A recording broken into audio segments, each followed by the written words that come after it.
noticias nos avisan que a Pablo Cuevas le está yendo mal en el arranque de su partido hoy. ¿Cómo va? 6-0, perdió el primer set. Eso está mal. Eso no está muy bien. Seguiremos atentos. Solo Seguimos. le queda levantar.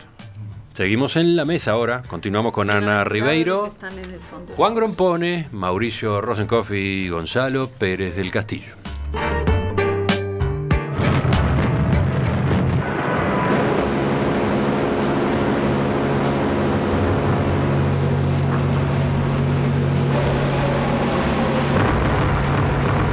Aquí ya empezó el bombardeo. Oían los ruidos de los aviones, oían las explosiones, llegaban bocanadas de humo caliente de las explosiones. Yo intentaba rezar en la iglesia, en el catecismo nos habían dicho que en caso de peligro de muerte, pues una oración. Pues aprovechamos y es cuando vinimos aquí, a donde nos refugiamos y pasamos el bombardeo, que es en Chorraburu.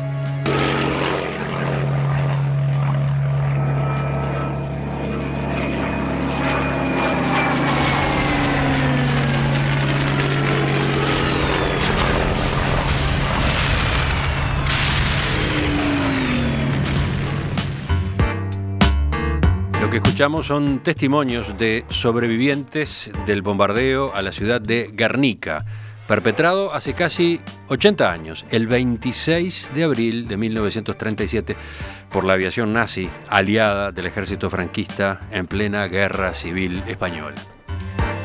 Días después de aquel ataque, el pintor Pablo Picasso comenzaría a desarrollar su obra más famosa, el Guernica, uno de los alegatos contra la guerra más potentes, más conocidos del siglo XX, que por estos días también está cumpliendo 80 años. Y el cuadro vuelve a estar en primera línea de actualidad porque desde el 4 de abril pasado, en el Guernica, es la pieza central de una gran exposición dedicada a su autor, donde en el Museo Reina Sofía de Madrid, donde se encuentra expuesto desde hace 25 años. Varios de ustedes querían referirse a estos dos aniversarios, ¿no? A estos dos tan unidos, a estos 80 años del bombardeo y del cuadro. ¿Quién empieza? ¿Quién? Juan. Yo empiezo. Bueno, sin duda el episodio de Guernica fue un siniestro bombardeo alemán y inclusive fue no solo siniestro por lo que provocó, sino por la intención. Es decir, la intención era probar esos bombarderos rápidos que habían desarrollado antes de comenzar la guerra, ¿no? Es decir, los acorazados de bolsillo, como el Crash P, los bombarderos en picada, todo ese tipo de cosas, bueno, fueron probados en el caso real. No es muy distinto que lo de las bombas de Hiroshima y Nagasaki, ¿no? Y bueno, y Picasso creó esta obra monumental para recordar para siempre este hecho, y la obra esta creo que es más famosa que el propio Picasso. Es decir, hay gente que conoce al cuadro Guernica, tal vez no conoce la historia de Guernica y tal vez tampoco conoce a Picasso, pero sí conoce la obra. La obra se ha reproducido en tapices, en camisas, en todo lo que sea. En tazas. En lo que venga. Platitos. Yo lo que quiero contar son mi relación con Guernica. Yo vi a primera vez esa Guernica hace unos 30 años en el anexo del Prado, cuando hacía poquito tiempo que había vuelto, porque Guernica estuvo en Nueva York, dio varias vueltas por Europa, luego terminó en Nueva York, por la condición de Picasso que dijo, mientras no se muera refiriéndose a Franco, esta obra no puede ir a España. Y precisamente unos años después de la muerte de Franco, volvió a España y acondicionaron un edificio que está al costado del Museo del Prado para exponer a Guernica bajo vidrios blindados, ¿no? Es decir, era impresionante, era una caja de vidrio, porque temían un atentado de algún falangista loco que podría estar por allí, o inclusive de alguno contra el nacionalismo vasco, en fin, cualquier cosa podía pasar. Lo interesante era que además estaban una enorme cantidad de bocetos y de fotografías, de bocetos de preparatorios de Guernica, y además de fotografías de cuando él la pintaba, ¿no? Y lo más impresionante, yo creo, de esta obra cubista es que es prácticamente blanco y negro, es decir, tiene apenas un toque de color muy tenue, ¿no? De modo que contribuye a darle el aspecto siniestro, ¿no? Años después lo volví a ver varias veces en el Reina Sofía, pero también detrás de un vidrio blindado, etcétera, etcétera, pero ya en otras condiciones. Yo creo que ya es muy difícil que alguien piense en hacer un atentado político sobre Guernica. Ana, desde la historia. Bueno, desde la historia, hoy lamentablemente involucrar a la población civil o bombardear población civil es una figura que se ha tornado casi cotidiana. Vamos a ver quién pinta el Guernica del presente, que está dando lugar a muchísimos, ¿no? Pero lamentablemente.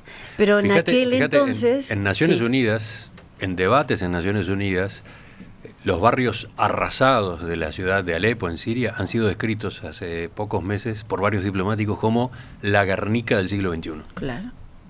Y tenemos varios ejemplos, o sea que tristemente los pintores tienen para elegir a qué Guernica pueden apelar para hacer sus obras que den testimonio plástico y ante la historia del dolor y de la barbarie. Pero en aquel momento fue toda una quiebra en las estrategias de guerra, involucrar de esa manera a la población civil y tomar a la población civil como un rehén o como un campo de laboratorio para lo que vendría después. Estamos hablando además de la Guerra Civil Española, que como todos recordamos fue ella misma, toda desde el principio al final, un laboratorio y un territorio de ensayo de lo que sería luego la Segunda Guerra Mundial. Entonces, bueno, son escenarios dantescos, son todas las cosas que se suman para hacer del cuadro ese símbolo, ese ícono que ha quedado en el tiempo, ¿no? Porque al igual que la comparsita, las cosas nunca son en un momento dado, las cosas van sumando capas hasta que se convierten en lo que se convierten, y una elaboración colectiva que se da a lo largo del tiempo. Y con Guernica ha pasado eso, porque comienza de esa manera y porque encastra con otra cantidad de cosas. ¿Quién era Picasso, además? No solamente era un señor que tenía el compromiso político que tuvo en su momento, que se va, que se exilia, o casualmente también en París, que es un adherente al Partido Comunista en donde esté, porque es un partido internacional, que tiene luego la trayectoria plástica que tuvo y que estaba revolucionando no solamente lo que se decía en términos políticos, sino que estaba revolucionando el arte.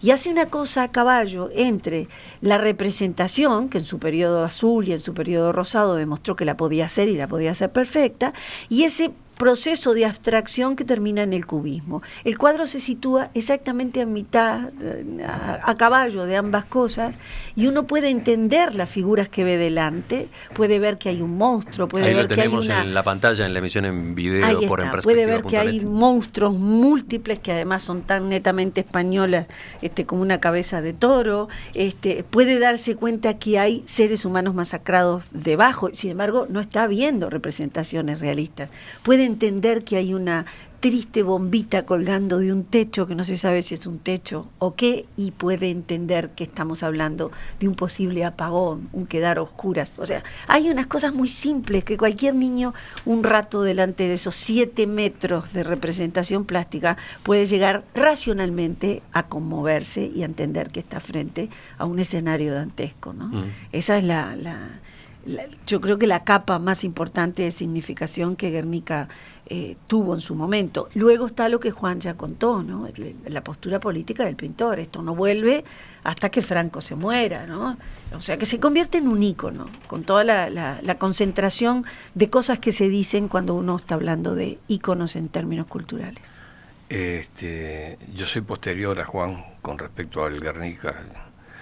Yo lo vi directamente en el Reina Sofía, con una particularidad de que habiendo una exposición de distintos cuadros, había un Barradas y había un Torre García. Y bueno, uno primero piensa que hay en la plástica antecedentes, los fusilados de Goya es de alguna manera una referencia a una resistencia, a una guerra, a una lucha. Los monstruos de la guerra de Goya. Seguro, pero el emblemático es el de los fusilados, pienso yo. Y es una España muy especial la que pinta, y la pinta en el París, donde hay una historia que se cuenta que estaba cuando entraron los nazis a París, algún oficial con veleidades plásticas visita el atelier porque la fama de Picasso era mucho, entonces suben los oficiales, está en culminación el Guernica, y el oficial le pregunta, ¿esta barbaridad la hizo usted? Y Picasso le responde, no, la hicieron ustedes. Hay un detalle interesante: en el bombardeo de Guernica muere un uruguayo también. Eran periodos de la guerra civil, que era una primer gran barricada contra el fascismo. Hubieron brigadistas de todas partes, de Uruguay fueron como 100, y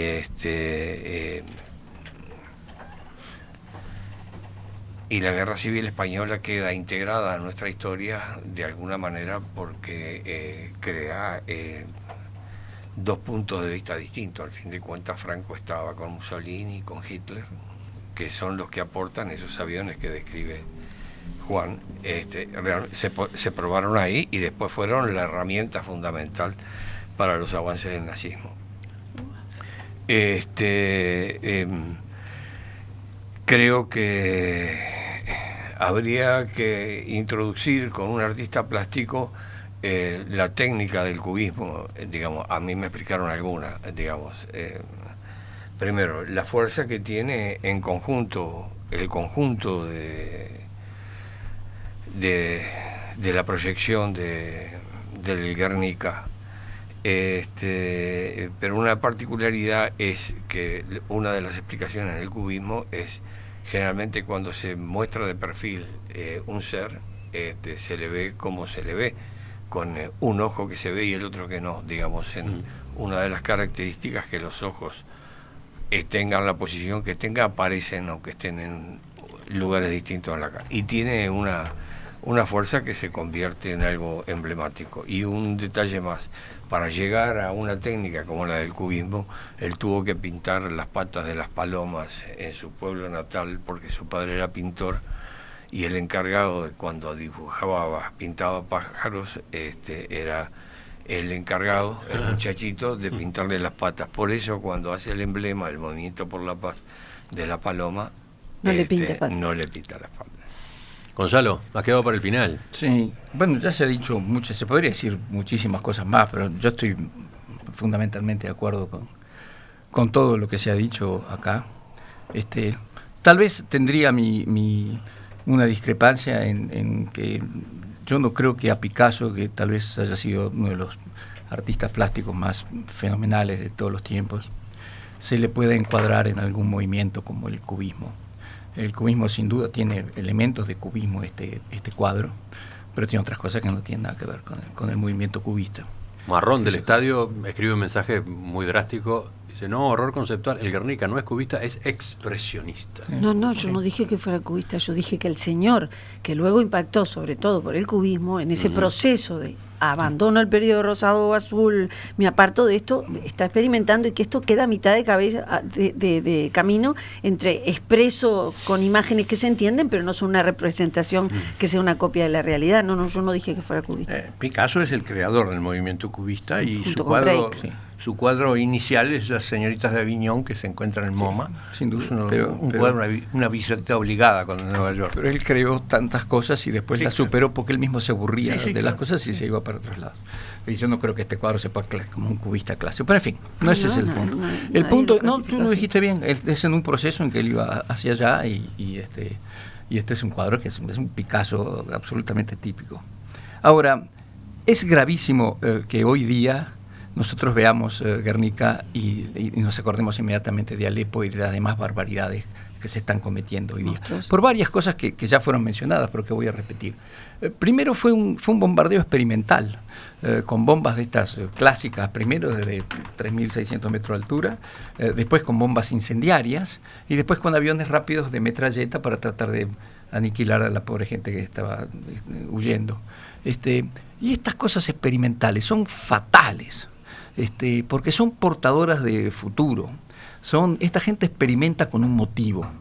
Y cuando yo veo que el señor Trump está ahora lanzando sobre Afganistán la madre de todas las bombas, entonces, ¿y esto qué significa, ¿no? ¿Qué estamos haciendo? Que solo mata 37. Tanta madre para tan poco parto. Exacto. El Guernica realmente es el resultado de ese experimento, además comandado por esta legión alemana que se llamaba Legión Cóndor, y cuyo comandante era hermano creo que era hermano del Barón Rojo, que había sido famoso en la Primera Guerra Mundial. Se llamaba von Richthofen. Esto es lo que se llamaba Wolfram y el otro se llamaba Manfred. Pero digo, ¿por qué los alemanes, y también una parte italiana, estaban, claro, ayudando a Franco, pero en realidad la cuestión estratégica de Guernica era bombardear un puente de 15 metros, tirando bombas de esta... Es decir, evidentemente no tiene ninguna comparación el objetivo con el despliegue masivo de fuerza destructora. ¿Qué es lo que está pasando en el mundo ahora de vuelta, ¿no? La gente está volviendo a experimentar. Y cuando uno ve, por ejemplo, el miedo que le tienen los americanos o los rusos a las armas químicas, uno dice, ¿por qué tanto lío con las armas químicas, no? Porque, en fin, el arma química mata como mata cualquier otra arma, pero basta que el señor Assad diga, bueno, yo voy a usar armas químicas, o las use, aunque eso está muy en duda. Hay una cosa mundial. ¿Por qué? Porque cuando se empieza a experimentar con estas cosas, después tienen la tendencia a reproducirse. Entonces, como las armas químicas hasta ahora, por suerte, no han formado parte de la guerra convencional, cuando alguien quiere hacer esta innovación, aparecen los Estados Unidos diciendo, esa es la línea roja, de aquí no se puede pasar. Y decir, ¿por qué? Se usaron en la Primera Guerra Mundial. Sí, pero después dijeron, basta, esto no más. Hay un elemento de terror en el arma química que es más notorio. De la misma manera que te impresiona más un cuchillo que un revólver, y todo el mundo sabe que es así, que impresiona más, la idea de que algo invisible y silencioso te puede matar es terrorífica. ¿Qué cosa puede superar eso? Yo quiero decir algo que omitimos decir, que es el significado de Guernica para los vascos. Es decir, el árbol de Guernica era el símbolo de los fueros vascos, es decir, de la independencia vasca, de la autonomía. De modo que a los vascos le pegó en el centro de lo que más apreciaban, ¿no? Que era su independencia. Es verdad. Desde la audiencia, Ana Inés cuenta que el taller Lara, al que ella asiste, prepara una muestra de obras a raíz de Guernica en la Facultad de Humanidades. Eso será el 25 de abril. Se inaugura el 25 de abril. Un breve epílogo del tema anterior, también con mensajes de la audiencia. Dice Sara del Cordón: estuve en Guernica, pueblo vasco, este año. Me estremeció verlo tan bonito y pensar en lo que había ocurrido 80 años atrás.